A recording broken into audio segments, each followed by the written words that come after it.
Hey guys, welcome back to my channel. Dimana di video kali ini aku mau lanjutin video-video sebelumnya yaitu tentang pembahasan soal UTBK.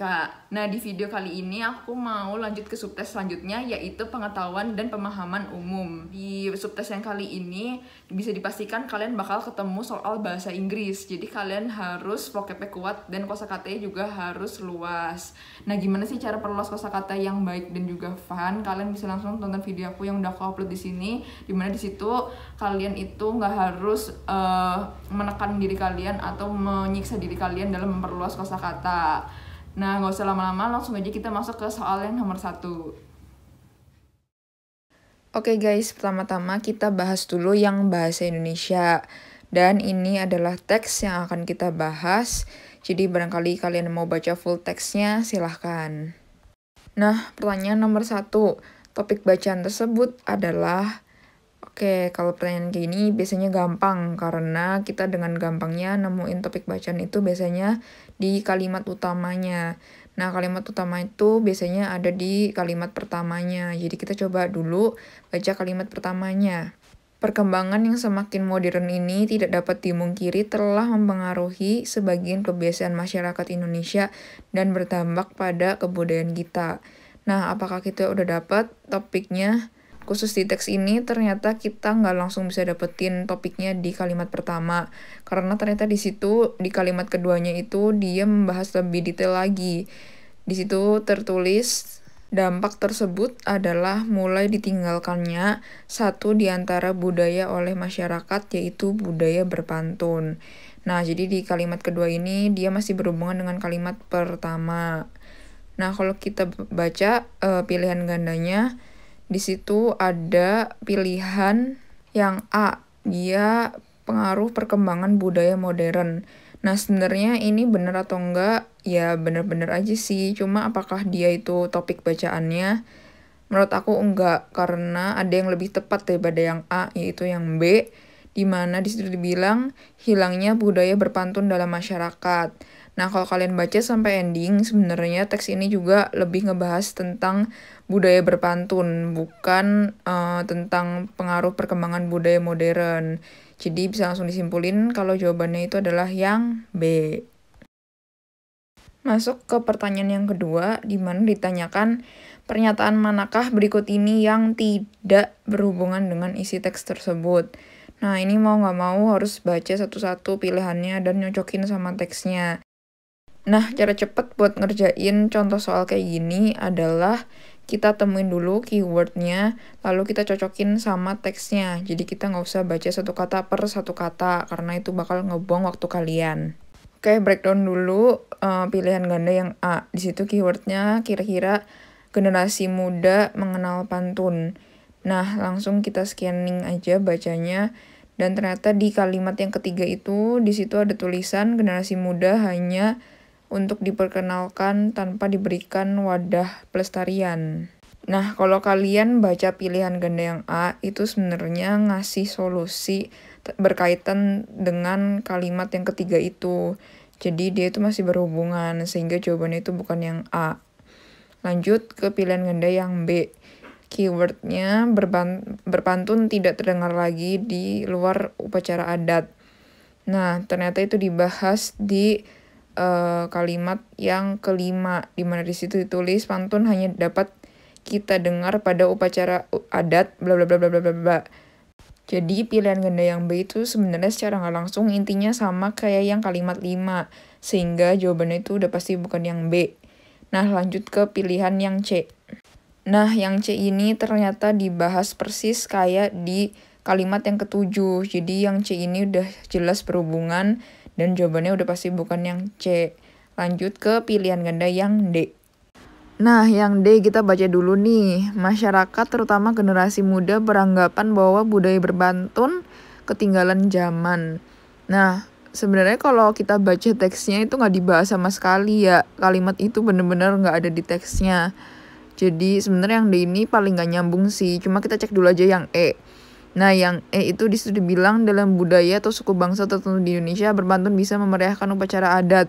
Nah, ini juga nggak diomong secara langsung di teks, tapi sebenarnya inti dari kalimatnya itu mirip-mirip kayak yang di kalimat ke-6. Jadi menurut aku kalau misalnya kita harus milih mana jawaban yang paling tepat, yang D atau yang E, menurutku yang D itu yang paling tidak berhubungan. Jadi menurut aku jawabannya itu adalah yang D. Nah, lanjut ke soal yang selanjutnya, yaitu dalam teks tersebut terdapat penggunaan kata yang tidak sesuai dengan konteks kalimatnya, yaitu, nah ini kita juga harus baca satu-satu. Kita mulai dulu dari pilihan ganda yang A. Nah, yang A tuh ada yang salah nggak sih sama penggunaan katanya? Menurutku nggak ada yang salah. Jadi kita lanjut ke pilihan ganda yang B. Nah, yang B juga kataku bener-bener aja, jadi nggak ada yang salah. Selanjutnya yang C. Yang C juga nggak ada yang aneh atau yang bermasalah. Sehingga kita bisa langsung lanjut ke yang D. Nah, yang D ini itu kata merangsang pada kalimat 7. Nah, kalau misalnya kalian baca kalimat ketujuhnya itu, dengan bermain pantun, otak kita merangsang menjadi aktif dalam bermain kata-kata, karena memerlukan pemikiran. Nah, nyadar nggak sih ada yang aneh? Yang bikin aneh itu ya kata-kata merangsangnya itu, karena dia itu harusnya dirangsang. Jadi kalau misalnya kita baca, akan lebih cocok kalau dengan berpantun, otak kita dirangsang menjadi aktif dalam bermain kata-kata. Nah, jadi bisa langsung disimpulkan bahwa jawabannya adalah yang D, karena dia yang paling tidak sesuai dengan konteks kalimatnya. Oke, kita lanjut ke soal yang terakhir, di mana ditanyakan makna dari kata wadah pada kalimat 3 teks tersebut adalah. Oke, pertama-tama kita baca dulu kalimat ketiganya supaya kita ngerti maksudnya wadah di situ itu apa. Jadi kalimat ketiga itu berbunyi, saat ini pantun diajarkan kepada generasi muda hanya untuk diperkenalkan tanpa diberikan wadah pelestarian, sehingga banyak generasi muda tidak lagi mengenal pantun. Nah, bisa disimpulin nih guys, kalau wadah yang dimaksud di sini itu bukan wadah tempat menaruh sesuatu, itu udah pasti yang paling salah. Dan bukan juga wadah penampungan, bukan. Yang dimaksud dari wadah oleh penulis itu maksudnya dia tuh pengen anak-anak muda itu diberi tempat untuk berkumpul supaya mereka itu melestarikan pantun. Nah, sebenarnya tempat berhimpun itu kalau misalnya kalian cari di KBBI, arti dari berhimpun itu adalah berkumpul. Sehingga sebenarnya yang paling tepat itu adalah jawaban yang A. Karena kalau misalnya kalian lihat pilihan yang D sama yang E, itu adalah organisasi dan juga komunitas, menurut aku itu terlalu formal dan arti dari mereka berdua itu mirip-mirip gitu. Dan menurut aku yang penulisnya minta itu nggak sampai dibikin organisasi atau komunitas gitu. Jadi dia tuh cuma perlu anak muda diberi wadah, yaitu tempat berkumpul atau tempat berhimpun. Dimana bisa kita simpulkan langsung kalau jawabannya itu adalah yang A. Nah, akhirnya kita masuk ke teks yang bahasa Inggris. Nah, soal yang pertama, di situ ditanyain, based on the passage above, it can be inferred that. Nah, ini arti dari invert itu adalah seperti conclude atau kesimpulan dari teks di atas itu apa. Jadi, kalau misalnya kalian perhatiin dari paragraf pertama, kedua, dan ketiga, kalian bisa langsung nyimpulin kalau sebenarnya dari paragraf pertama itu tuh kayak pendahuluannya mental illness gitu. Terus paragraf kedua tuh kayak ngejelasin tipe-tipe orang yang sedang mengidap mental illness itu. Nah, di paragraf kedua itu ditulis kalau misalnya ada orang yang mental illness-nya itu pesimis yang berlebihan.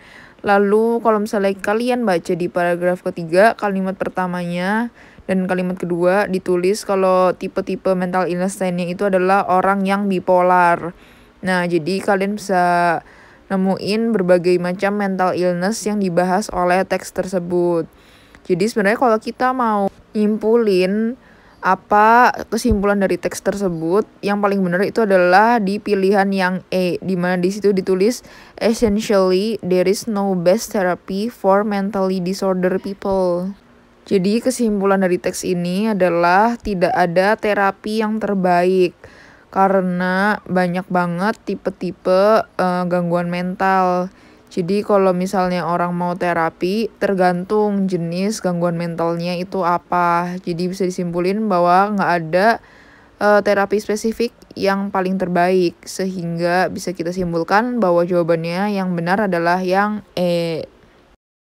Masuk ke soal yang selanjutnya, di mana di situ ditanyain another way of saying the bad moods however will likely predominate. Dan itu bisa ditemukan di paragraf 1 line yang keempat. Is that bla bla bla bla bla. Nah, jadi di situ sebenarnya ditanyain parafrase dari kalimat tersebut. Nah, parafrase itu apa? Jadi, parafrase itu artinya ngebuat kalimat lain tapi intinya itu masih sama kayak yang di situ.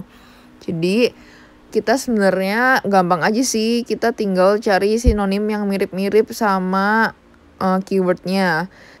Nah, keywordsnya itu menurut aku adalah the bad moods-nya itu. Nah, kalau misalnya kalian baca dari pilihan ganda yang A sampai yang E, yang mirip-mirip kata bad moods itu palingan ada yang di pilihan ganda A, ada bad feelings, sama di pilihan ganda yang D, ada sorrowful.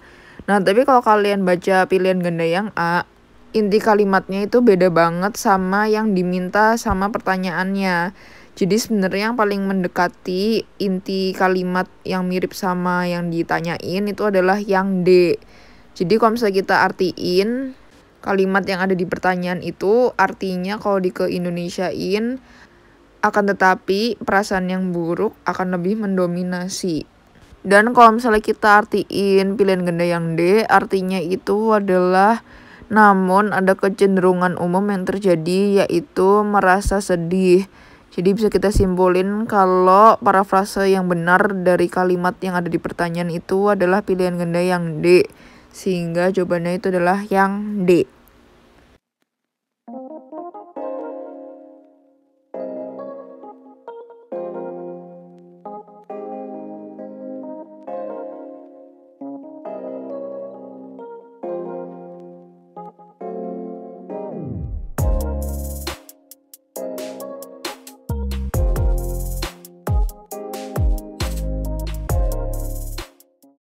Nah, that's all buat video kali ini. Semoga aja video ini bisa bantu kalian untuk latihan soal dan bisa berguna buat kalian dalam menghadapi UTBK yang akan mendatang. Kalau misalnya kalian suka, bisa kalian langsung komen, like, dan juga share video ini. Dan jangan lupa juga untuk subscribe ke channel aku, karena aku bakal upload video-video tentang UTBK ke depannya. Dan juga kalau misalnya kalian penasaran tentang video-video yang udah aku buat sebelumnya, kalian bisa langsung cek playlist aku di sini. That's all for today. Stay safe and stay healthy. Bye guys.